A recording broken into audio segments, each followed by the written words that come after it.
Hello and welcome back to the Son of the Morning Comics channel. I'm going to do a review here again today. What you're looking at is Flash 750, 751, and 752. Now, I was very excited about this one here because in Flash number 88, we were introduced to a new villain named Paradox, a villain that the Flash, in fact, created. So I thought that was just a really cool character that Joshua Williamson came up with there. And, you know, it told me that the story was going to continue in Flash 750.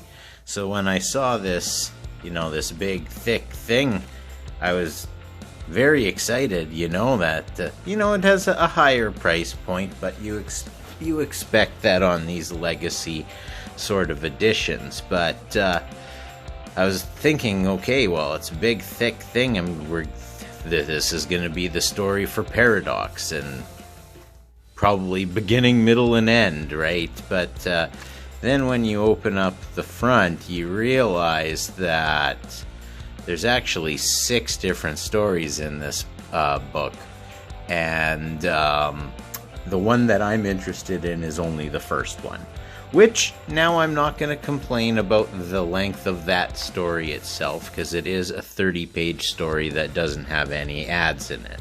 So I'm not going to complain about that. So let's take a look. So the story is called The Flash Age. And so here he's talking about how I was worn out, and I hate to say it, but it wasn't making what you would call the best decisions. This is just this guy talking here, and how the Flash changed his life, how he was gonna rob a bank, but then another guy came in to rob the bank, and the Flash came in and stopped it, and so he didn't have a chance to rob the bank, and before he knew it, the Flash had whisked him away to the job bank where he met his wife.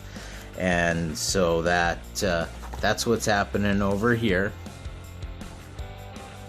Okay, so this is why I love Joshua Williamson's The Flash. I think I mentioned this when I did the review for Flash number 88, that he's so good at explaining things that you can just pick up any Flash comic and read it and you're going to be okay, because he explains everything. Now, I'm not going to read it all out, but he does explain everything. And, you know, so the Flash was having some problems, and then the Pied Piper helped him out with it, and then he got a visitor from the future. It's his, you know, future Barry Allen, saying Paradox is coming for you. And, you know, he doesn't know who Paradox is at this point in time. And so really everything's going well for the Flash, for Barry. He's back together with Iris. Everything's going well. You know, he's everybody's loving him, you know, drawing pictures of him, and, you know, as he says, you know, he's also getting going back to work as a CSI detective to help out Commander Singh. So, you know, everything's sort of getting back to normal for him. He's having a great good old time, that Barry Allen. So Barry takes the evidence back to his crime lab there, and then is able to quickly, you know, solve the case. The Rainbow Raiders taken into custody, and Central City is safe once again. Then Iris is sort of, sure, I guess Barry finds this little notepad. Iris is working on this story where she's asking people what the Flash means to them, and everybody's talking about how the Flash is, you know, wonderful. It's a wonderful piece of art, that's for sure. And how he's inspirational, how he's a hero, how he might be the greatest hero in the world. But just as everything looks like it's, all hunky-dory for good old Flashy, he sees a lightning bolt go by, and he knows that that's probably means that there's some trouble coming around the corner, and of course there is. It's Godspeed. He's returned, and he's never really happy to see each other, are they? But in this case, Godspeed, or August, whatever you want to call him, is here to actually warn Barry. He's telling him about Paradox. Now, we know that basically all Barry knows is that one shot there that he got from that one panel where the old Barry Allen is saying that Paradox is coming. Godspeed's telling him to just forget about Paradox, drop it, stay as far away from him as you can, and then Godspeed takes off. Of course, we know that that's not ever going to be good enough for Barry, so he takes off after him. And you just gotta love these full-page running scenes. I love it when they have them, especially if there's more than one speedster. And so ultimately, Godspeed leads Flash to the Flash Museum, which I always find funny. And at the museum, Barry is met by some trouble, and I'll read it to you. Here, a figure who is out of the scene says to him, what kind of man has a museum built in his own honor, especially while he's still alive? It's fascinating how the world sees you, how they worship the Flash, how they claim to be inspired by you, because they don't know the truth. So, here we have a cool scene where, we're just sort of going through a history of all of, the Flashes, and it's a really cool scene.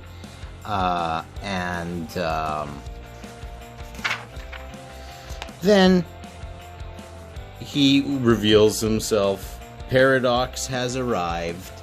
Says it's time to pay for your crimes. When you faced the turtle, you were warned this time could create a paradox, and yet you did it anyway. So, as we said, this is a villain that Flash has created himself. It's his fault. So that is obviously going to be concerning for Barry, because he realizes this is the paradox he's been warned of. Paradox gives him an ultimatum here, either stop being the Flash or watch everything you've built be destroyed. And Flash's response is that the deal you offered the future Flash before you killed him? Godspeed's a little surprised. Here's what future Flash? After he's just betrayed Barry yet again. But, that's it is what it is with Godspeed. You never know, he may turn back again. Paradox says, I need to purge his influence from time. The age of the Flash must end. So basically, Paradox is now traveling through time to kill every Flash, and we don't know how successful he's been, but he instructs Godspeed to kill the Flash. And so that's how we end here, with Godspeed and the Flash about to go at it. And of course the story continues in number 751. So then there was the rest of this. I'm not gonna lie to you, I haven't read it yet, but it has nothing to do with the story that we're talking about here. So then we bring out Flash 751, which starts out with a flashback to the Flash's heroism. So this is Barry, or the Flash, actually saving August's life. This is before he was became Godspeed in the lightning storm. But so this, we're just showing a little bit of background here that, Barry did in fact save August's life, and they were best friends at one point in time. But now, working for Paradox, clearly Godspeed has turned on Flash yet again, and they're gonna duke it out. Same thing like I said before, even if this is the first issue of The Flash that you're reading, Williamson lays it out for you so you don't have to know what's going on, because he's gonna tell you. You gotta love that sort of stuff in a comic. And so while the Flash and Godspeed are going at it, Iris goes down to the Speed Lab. When she goes into the Speed Lab, she is greeted by a hologram of Paradox.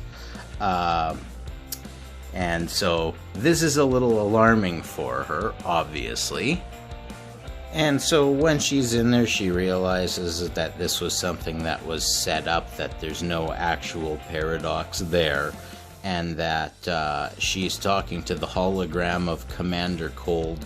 Whether he is back in the 25th century or not doesn't really matter, but she wants him to tell her everything that he knows about Paradox.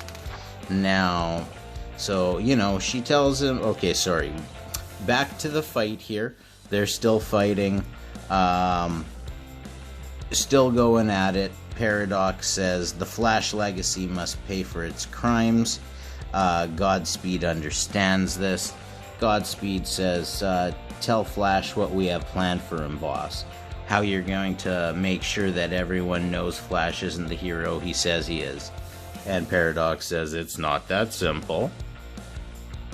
So Paradox is angry, as you may have guessed. And so he does comment here that, creating the Flashpoint alone ruined the timeline. Billions of lives affected by your selfishness. For the multiverse to be safe, I must stop your influence. But not just today. Tomorrow as well. And yesterday. So that's basically what he's telling him, is that he's gonna go and he's gonna kill every Flash that he can find. And this is when we find out that Godspeed was playing double agent, and he's in fact Barry's friend, and so they decide that, okay, let's do a tag team up on this big guy here. And very cool art on this page, with Paradox sort of laying waste to August pretty good. So then Barry decides to take his crack at Paradox, and that doesn't go too well for him either, as he just very easily just, smashes him. I mean, it's clear that the Paradox obviously has powers from the Speed Force as well. I don't know that he's a speedster, but he's clearly gained powers from the Speed Force, at which point in time Barry starts hearing Iris in his ear, which he doesn't like because, she shouldn't be at the Speed Lab, but whatever the case may be, she's telling him that she has, she found Commander Cold's files, his emergency protocols, like we were saying, and she's telling him, you can't beat him, just run, Barry, just get out of there. Because she's seen Commander Cold's files, and she knows that Barry can't defeat Paradox. There's only one there's only one person who's a speedster that can defeat Paradox, and dun dun dun,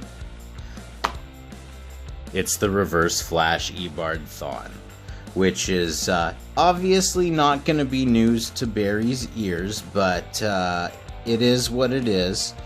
And so Flash goes back in at Paradox again. He's getting his ass beat. Then Paradox uses some sort of Speed Force, lightning, power, surge, something, and in a beautiful drawing. I really like this, by the way, and he just destroys the Flash. And he's just gone.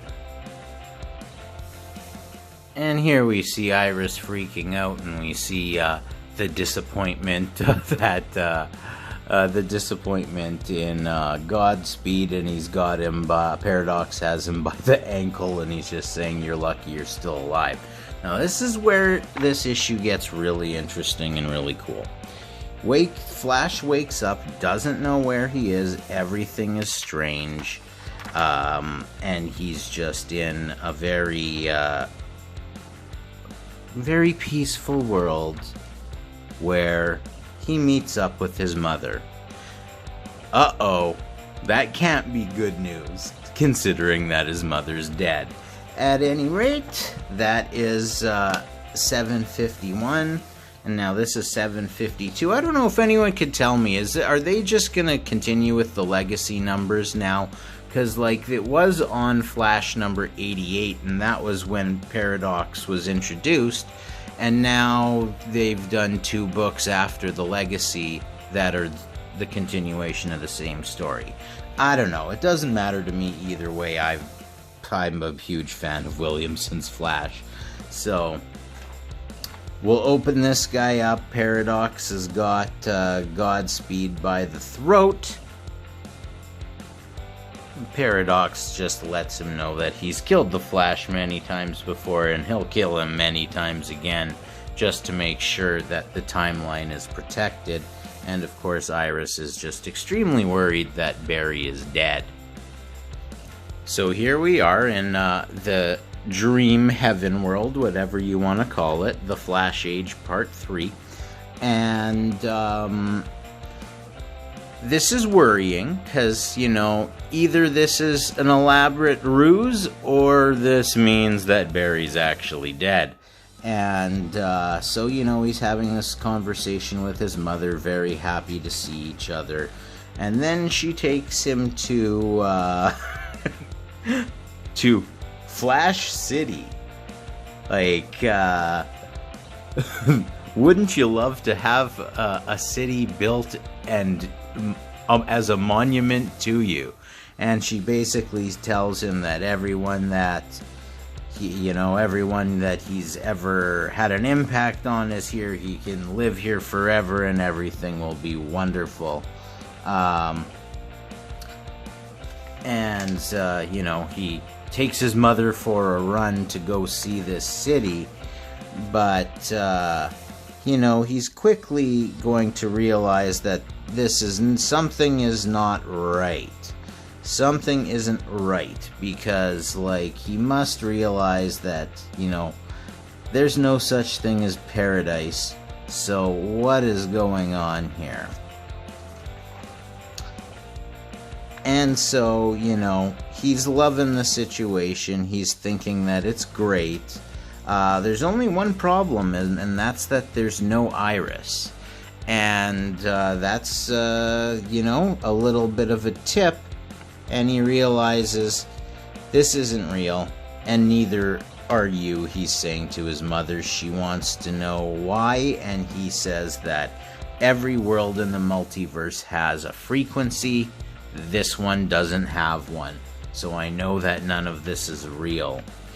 And she tries to convince him that's not the case, but then she gets angry, and all of a sudden, everybody in Flash City starts attacking him. And so, using his super fast vibrational powers, the Flash just breaks this illusion.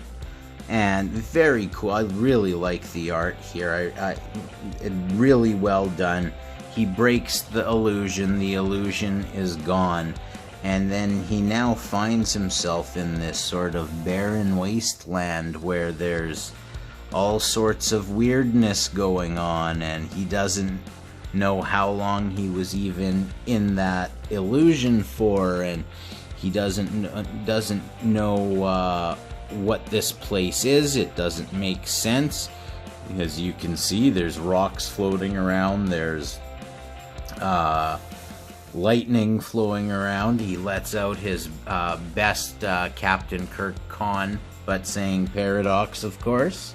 And, you know, I'll just read the monologue because I love Williamson's Flash monologues. He says, if the Speed Force had a heaven, this is its hell. Every move I make hurts, like I went 12 rounds with Grodd, or worse. But I need to keep moving. I need to find a way home. I love Williamson's writing. And Barry sees that there's other, you know, skulls there and corpses, so that obviously this place has been used before, and the place does have technology. He says the technology here and where I was being held is not from my time, but a collection of technology I've seen in the multiple timelines I visited. And so, like, he's trying to figure out who Paradox even is. And then you can see that just being on this place is destroying him. The energy of this world is transforming his insides. It's tearing him apart. So he over here he says he realizes that Paradox must have spent time on this significant time on this planet or in this realm, whatever you want to call it, and that perhaps his armor was to protect him from not turning into whatever he's turning into right now. After all, we saw Paradox's face, and we know that before he was a regular man. So he realizes that he needs to do the same with the armor. And so I like this where he says, I need to do the same. I lied to the illusion of my mother before. It wasn't the vibration that gave her away.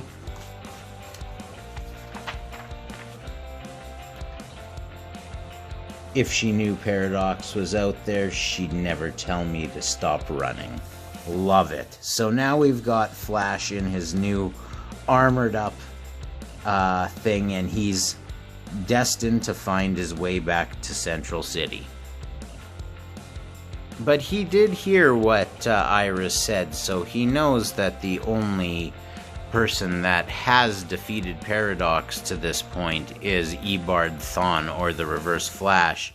And so he decides that, you know, there's all of this technology here, I'm gonna put it to good use, and he's gonna use it to try to locate Eobard Thawne. And he realizes finding Thawne's not going to be the easiest thing to do. Just want to read this to you here. He says he knows that what he's about to do is dangerous, but he needs to find Thawne. Pulling him from any random point in time is risky. I can create another Paradox, or worse, another Flashpoint. I'll always know one moment where I can find him, though. And I think we all know what that moment is, or he can find Eobard Thawne. The moment where he kills his mother. And so it says here, next, the search for the Reverse Flash. Now it doesn't say if it's going to be 753 or number 89. I guess whenever these things start getting released again, we'll find out. But love this Paradox story arc that Williamson has put together here. Love Paradox as a villain. I just think he's super cool. The way he has an awesome origin story, and he is definitely a formidable foe. So really cool stuff here done by Williamson. Very much looking forward to see how this story plays out. Want to thank you for joining me here on the Son of the Morning Comics channel. If you like this content, hit the like button, subscribe to the channel, leave a comment, or you could visit me over at Son of the Morning 7 on Twitter, and have yourself a wonderful day.